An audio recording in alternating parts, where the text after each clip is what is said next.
नमस्कार प्रिय बंधुओं। हम लोगों ने पहले 4 कड़ियों में कालसर्प योग के बारे में ही चर्चा की और कालसर्प योग के बारे में ही हम लोगों ने विस्तार से कहा, क्योंकि कालसर्प योग ऐसा योग है जिससे आज का जनमानस परेशान भी है और सही निर्णय न निकलने के बाद व्यक्ति को एक अजीब सा भय भी रहता है कि कहीं हमको कालसर्प योग है तो उसका लक्षण और उसके क्या क्या फल होंगे। जैसा कि मैंने पहले आपको कालसर्प योग के सभी गुणों को बताया, भावों के बारे में बताया, सब कुछ मैंने आपको बताने की कोशिश की है। आप लोग हमसे जुड़े हुए हैं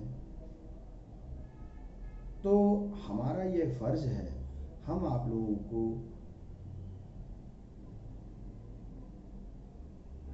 सही जानकारियां दें और सभी प्रकार से आपको अवगत कराएं।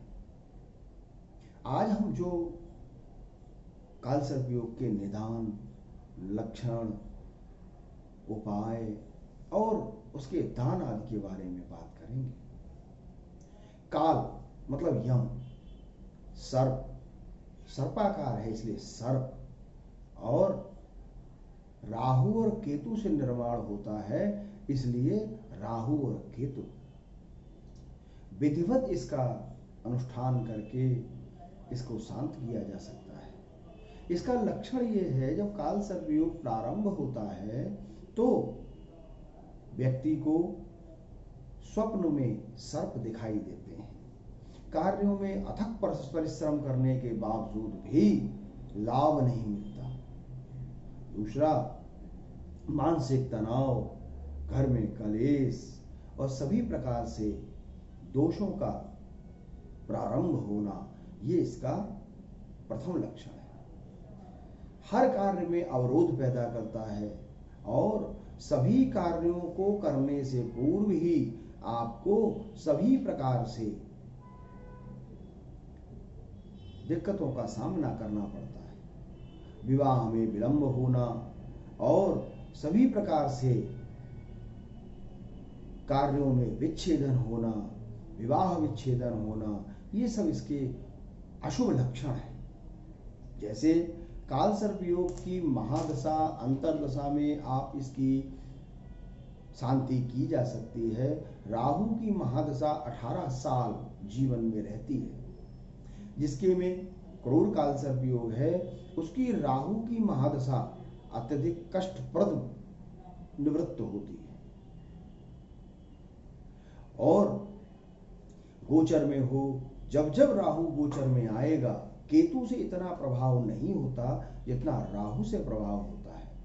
जब जब वो गोचर में आएगा तब तक आपको वह कोई ना कोई परेशानियां, या जिस ग्रह के गोचर में या जिस ग्रह की दशा, अंतरदशा, प्रत्यंतर दशा, सूक्ष्म दशा, प्राण दशा में आएगा तो वो परेशान करता है।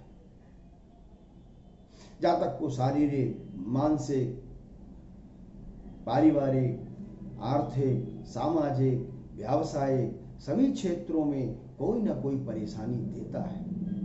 वैसे तो हमारे भारत प्रदेश में कई जगह ऐसी हैं जहां पर कालसर्प योग का पूजन किया जा सकता है, परंतु सूक्ष्म रूप से पूजन तो किया जा सकता है।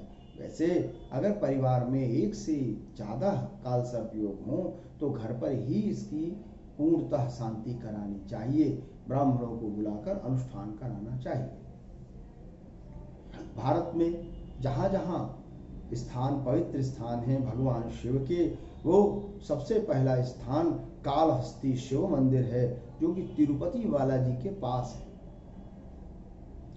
त्र्यंबकेश्वर ज्योतिर्लिंग, त्रिवेणी संगम इलाहाबाद, त्रियुगी नारायण मंदिर केदारनाथ, श्री नागेश्वर मंदिर तंगौर पंजौर, सिद्ध पीठ, काली पीठ, कलकत्ता, भूतेश्वर महादेव, कलकत्ता। ऐसे ही कई ऐसे पवित्र स्थान हैं, जैसे महाकाल मंदिर उज्जैन, नाग मंदिर ग्वारी घाट, जबलपुर। ये ऐसे शुद्ध अच्छे भगवान शिव के ऐसे स्थान हैं जहां पर काल सर्प योगों की आप शांति विधिवत करा सकते हैं।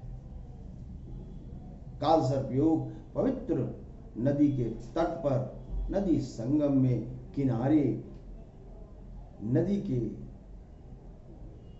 शिव मंदिर हो, वहां पे किया जाए, या घर में दैवज्ञ, अनेक दैवज्ञ यजमानों के घर में, अपने घर में कर सकते हैं। दैवज्ञों को बुलाकर, ब्राह्मणों को बुलाकर उनसे विधिवत अनुष्ठान कराया जाए तो काल सर्प योग से शांति प्रदान होती है। पीड़ा के कई इसके उपाय हैं, जैसे इससे बचने के लिए कस्तूरी, तारपीन, गजदंत, भस्म, लोबान, चंदन, इत्र जल में मिलाकर स्नान किया जाए। इससे राहु का प्रभाव कम होता है।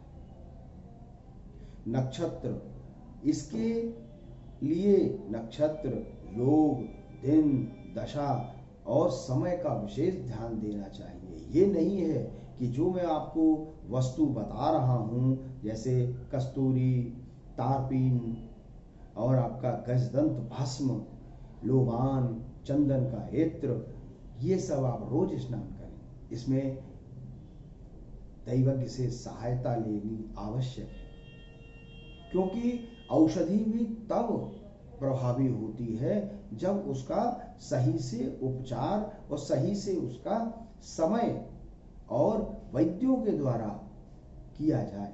जिसको राहु की स्थिति होगी उसको उदर रोग अवश्य होगा।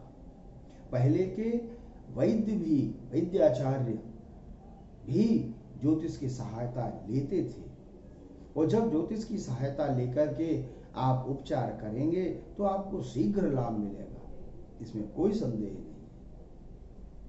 जातकों को गौदान करना चाहिए, सवत्स गौदान किया जाए। पर गौदान का नियम यह है कि जिस भी ब्राह्मण को दिया जाए वो उस गौ की सेवा करे। चांदी की गाय बनाकर दान करना कोई महत्व नहीं है।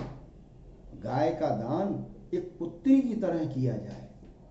जैसे कन्यादान होती है कि हम लोग उस कन्या का हमेशा ध्यान रखते हैं कि हमारी वह कन्या पुष्ट है या नहीं है, ऐसे ही गौदान में ब्राह्मणों को केवल आपने दिया और बस हो गया, वो पूर्ण नहीं है।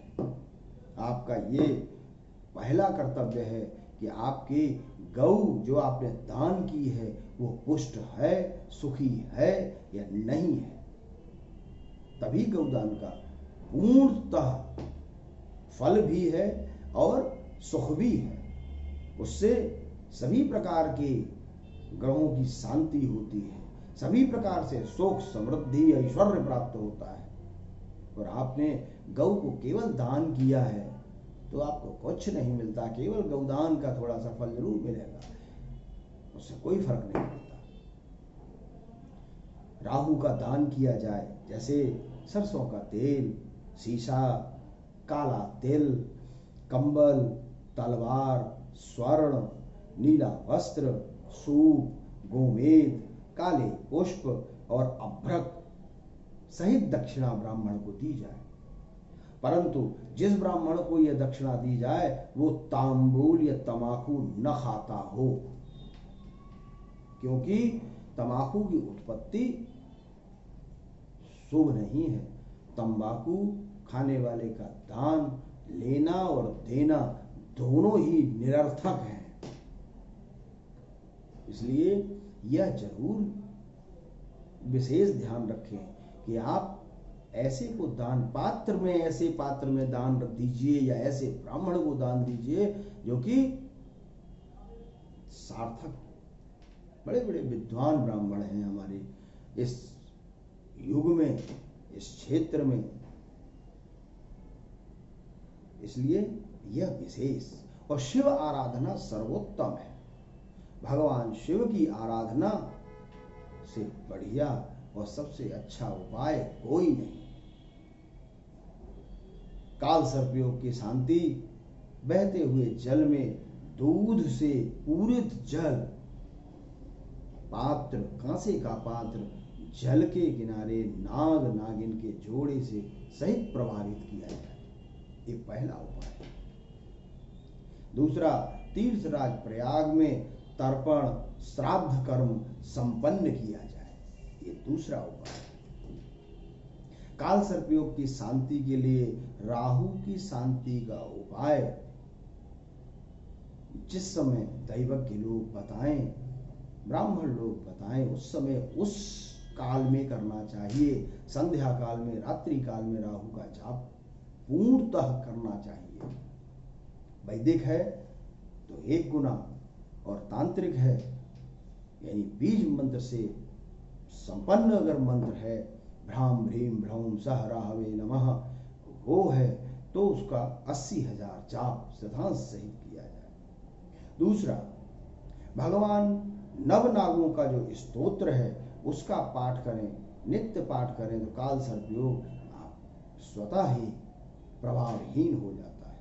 अनंतम वासुकीं शेषम पद्मनाभं च कंबलम संगबालं धृतराष्ट्रं तक्षकं कालियं तथा एतानि नवनामानि नागानां च महात्मनां सायंकाले पठेन्नित्यं प्रातः काले विशेषतः। इस स्तोत्र का पाठ करें, मनन करें, श्रवण करें तो भी बहुत प्रभाव है। ये कुछ नियम है, अगर आप करें तो सर्वोत्तम है। अगले अंक में मैं आपको, अभी मैं इसी में ही चल रहा हूं, अब मैं एक एक भाव को पकड़ूंगा कि किस भाव में काल सर्पयोग है। जैसे मैंने पहले आपको बताया कि किस भाव में काल सर्पयोग है तो क्या फल है, अब मैं आपको बताऊंगा किस भाव में काल सर्पयोग है तो क्या उपाय करना चाहिए। क्यों? रोग तो है, उसका निदान भी तो जरूरी है। इसलिए निदान अगले अंक में मैं आपको पूर्णतः उसका भावात्मक निदान बताऊंगा। अगले अंक के लिए आप हमारे इस चैनल को सब्सक्राइब तो किया ही होगा और हमसे जुड़े रहिए। आगे हम आपको अच्छी जो भी संभव होगा जानकारियां अवश्य देंगे। आज के लिए नमस्कार।